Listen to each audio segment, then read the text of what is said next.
साथियों, आज की वीडियो का हमारा टॉपिक है किशोरावस्था। तो आज हम समझेंगे कि किशोरावस्था में बदलाव के क्या क्या लक्षण आते हैं और किशोर बच्चों के साथ काम करते हुए एक शिक्षक की क्या भूमिका होती है। तो सबसे पहले हम किशोरावस्था को समझ लेते हैं। जैसा कि हम जानते हैं कि हमारा पूरा जीवन बदलावों से गुजरता है। इस जीवन काल में एक ऐसा समय आता है जब हम बच्चे से वयस्क हो रहे होते हैं। तो बच्चे से वयस्क होने की इस अवस्था को ही किशोरावस्था का नाम दिया गया है। आमतौर पर इस अवस्था को 10 से 18 साल तक की उम्र माना गया है। हालांकि मनोवैज्ञानिकों का इस पर अलग अलग राय देखी जाती है। अब हम किशोरावस्था में आने वाले बदलावों को थोड़ा विस्तार से समझने की कोशिश करते हैं। तो साथियों, जैसे जैसे हमारी उम्र बढ़ते जाती है, हमारे शरीर के अंगों में भी वृद्धि होते जाती है।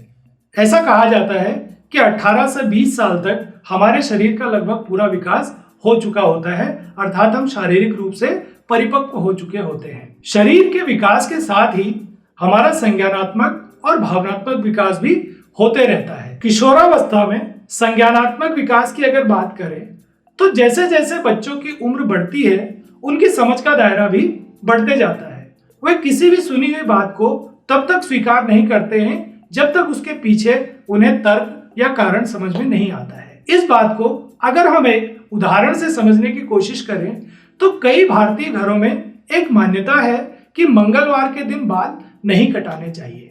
अब जब किशोर बच्चों को यह बात सुनाई देती है तो वे इसके पीछे तार्किकता नहीं ढूंढ पाते हैं और उनके मन में प्रश्न आने लग जाते हैं और वे पूछते हैं कि मंगलवार का बाल कटाने से क्या संबंध हो सकता है। इससे यह बात तो साफ पता चलती है कि किशोर बच्चे किसी भी तथ्य या घटना के पीछे कारण और तर्क समझना चाहते हैं। उनकी यह जिज्ञासा उनके विषयों में भी देखी जाती है कि जब वे नए सिद्धांतों को पढ़ रहे होते हैं तो वे आपस में चर्चा करते हैं या शिक्षक से प्रश्न भी कर रहे होते हैं। इस बात से यह पता चलता है कि वे विषयों को गहराई से समझने के लिए मानसिक रूप से तैयार हो रहे हैं। अभी तक हमने बात की किशोरावस्था में आने वाले शारीरिक और संज्ञानात्मक बदलावों के बारे में। अब हम उनमें आने वाले भावनात्मक बदलावों को समझेंगे।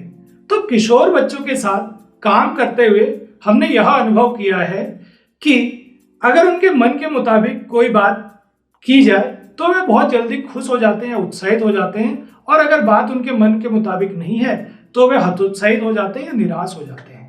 और इस बात का उदाहरण हम खेल के मैदानों में बखूबी देखते हैं कि एक टीम जीतने के लिए खूब उत्साहित रहती है और प्रयासरत रहती है, लेकिन हार जाने के बाद वे निराश हो जाते हैं और आपस में बहस करते हुए या टकराव करते हुए भी देखे जाते हैं। किशोरावस्था में होने वाले बदलाव के साथ साथ एक और महत्वपूर्ण बिंदु को समझना बहुत जरूरी है कि किशोर बच्चों के साथ काम करते हुए एक शिक्षक की क्या भूमिका होनी चाहिए। साथियों, किशोर अवस्था में होने वाले बदलावों को बच्चे सहज रूप से नहीं ले पाते हैं और वे इन बदलावों को लेकर मानसिक उलझन में भी होते हैं। एक शिक्षक के रूप में हमारा कर्तव्य बनता है कि हम बच्चों को यह बात समझने में मदद करें कि यह बदलाव प्राकृतिक नियम का ही एक हिस्सा है और यह बदलाव हम न केवल अपने में बल्कि जीव जंतुओं और पौधों में भी देख सकते हैं। शारीरिक बदलाव से जुड़े हुए एक और मुद्दे को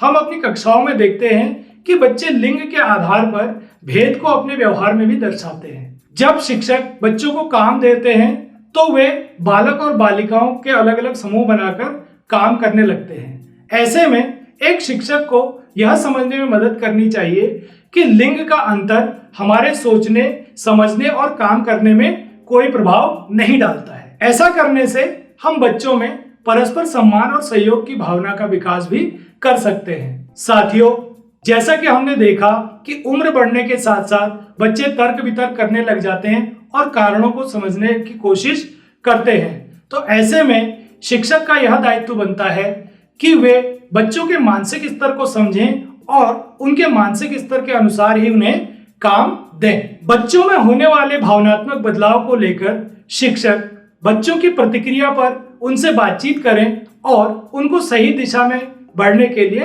प्रेरित करें। एक शिक्षक के रूप में हम बच्चों को सामाजिक समायोजन करने में जितनी मदद कर सकेंगे वे समाज के प्रति एक स्वस्थ दृष्टिकोण बनाने में उतना ही सफल होंगे। तो आज हमने किशोरावस्था में होने वाले बदलावों के विभिन्न लक्षणों को समझा और किशोर बच्चों के साथ काम करते हुए एक शिक्षक की भूमिका को भी जाना। एक नए विषय के साथ फिर मुलाकात होगी, तब तक के लिए धन्यवाद।